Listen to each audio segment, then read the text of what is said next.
So, I never thought Dungeons and Dragons, a game about elves, dragons, and imaginary treasure, would be the thing that shattered a 13-year friendship. But here I am, lying awake at 3 a.m., rereading old session notes like they're sacred texts, wondering if I was the villain all along. I'm Alex, 29M. I've been DMing a homebrew D&D campaign called The Fractured Crown for my closest friends for over 2 years, 104 sessions, to be exact. We meet every Monday night without fail. We call ourselves the Monday Knights, a dumb but meaningful nickname from our early post-college days when this game was the only thing keeping us from drifting apart. The group. Me, DM, I write the world, run the NPCs, track the lore. It's a labor of love. I've spent hundreds of hours building this story. Eli, 29M, my best friend since high school. Literally stood next to me at my wedding. Plays Silas, a rogue with a redemption arc I tailored just for him. Sophie, 28F, our paladin and moral compass. A public defender who fights real-world injustice by day. Nate, 27M, the snarky wizard who quotes stats like scripture. Obsessed with rules. Jess, 30F, our chill cleric who just wants snacks, vibes, and zero drama. This campaign wasn't just a game. It was our therapy. Our ritual. Our lifeline. People get that about sports or church or book clubs, but somehow, when it's D&D, it's just pretend. Tell that to the guy who cried when his character saved an orphanage from burning down. That was Nate.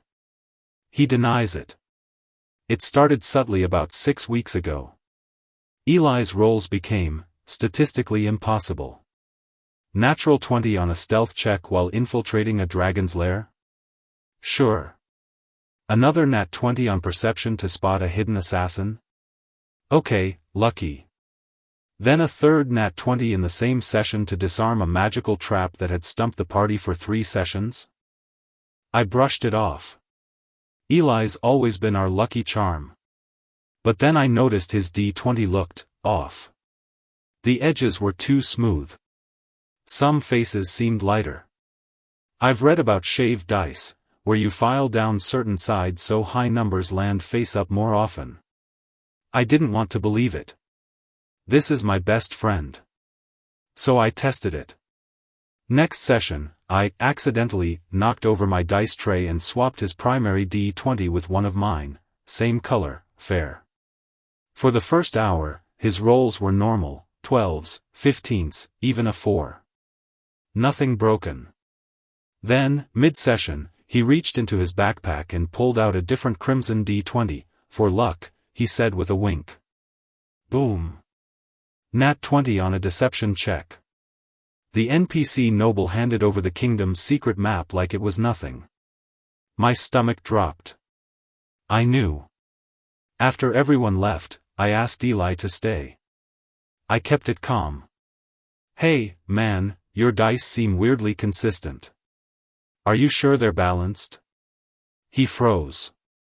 Then laughed, too loud, too fast. You think I'm cheating? In D&D? Come on. I said I wasn't accusing him, just wanted to understand. That's when he got defensive. You're jealous your story's boring, so you're mad I'm making it exciting. I was stunned. That wasn't Eli. The Eli I knew would have handed me the die and said, test it yourself. I let it go. But I couldn't unsee it. I quietly asked Sophie and Jess what they thought. Sophie admitted she'd seen him switch dice mid-roll weeks ago. Jess said, it's just a game, why stress? But even she added, it does feel less fun when someone's faking it. Last Monday was supposed to be the climax of the entire campaign. We were infiltrating the Obsidian Spire, the final dungeon. The crown of Ethel awaited. Silas was about to face his ultimate choice, betray the party for power, or finally become the hero he pretended to be. I'd built toward this for 2 years. As the party crept through the fortress halls, I called for a stealth check. Jess rolled a 14. Nate, a 16. Sophie, an 18. Eli, nat 20. Sophie, without looking up, can I see the die? Eli hesitated, just a second, then pulled it back. Why? You don't trust me? Nate, ever the logician, dude, just show it. Odds of 6 nat 20s in 3 sessions are 1 in 64 million. That's when Eli exploded. He slammed his hands on the table, eyes blazing. You're all ganging up on me like I'm a criminal. This is supposed to be fun. Since when did you turn this into a courtroom? The room went dead silent. Even Jess stopped chewing. Then Sophie said, quiet but firm. It's not fun if you're lying to us. Eli stood up, grabbed his stuff, and walked out. Didn't say goodbye.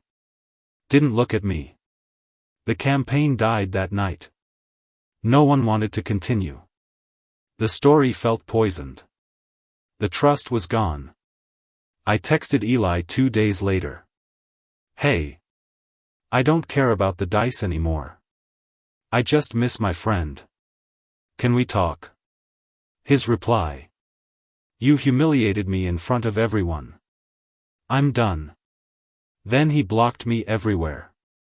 Mutual friends are split. Some say I took a game too seriously. Others say Eli brought it on himself. His sister hasn't spoken to me in weeks. But here's the thing, I didn't kick him out in the moment. I never said, you're banned. He left on his own. I just didn't stop him. And I didn't lie about what I saw. Now I'm haunted by doubt. Should I have confronted him privately? Should I have ignored it for the sake of peace? Did I really destroy a 13-year friendship over a plastic die? Or, was this about something deeper? Was it about integrity? About the unspoken promise we made to each other, this table is sacred. Here, we show up as our true selves, not as perfect heroes, but as honest friends. After weeks of silence, I reached out to Eli's older sister, Maya. She agreed to meet me. What she told me shattered me. Eli's startup collapsed in June. He lost everything, savings, apartment, even his car. He's been couch surfing since August. His long-term girlfriend left him in September, saying he'd emotionally disappeared. He was too ashamed to tell any of us. D&D was the only place he still felt like he mattered.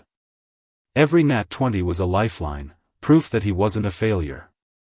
He shaved those dice not to win, but because he was terrified that if his character wasn't good enough, we'd stop needing him. He didn't cheat because he wanted to beat the game, Maya said, crying. He cheated because he thought losing your respect would kill him. I wrote him a letter, not a text, not a DM, real paper. I said I missed him, not Silas. That he didn't need to be perfect to belong. 3 days later, he called me, at 3 a.m., from a payphone outside Benny's Diner, our old post-session spot. We talked for 2 hours. He apologized for the lies, the pride, the silence. I apologized for not seeing he was drowning. We're not fixed. But we're trying. And last Monday? The Monday nights met again, not to finish the fractured crown, but to start something new. Sophie suggested the title, The Mended Circle. Jess brought brownies. Nate wore a bard costume for emotional support. Eli rolled a 13 on his first check, and smiled like it was the best roll of his life. So, was I the asshole? Maybe a little. I should have pulled him aside first. But I don't regret holding the line on honesty. Because in the end, the real quest wasn't about slaying dragons or claiming crowns. It was about showing up, even when you're broken.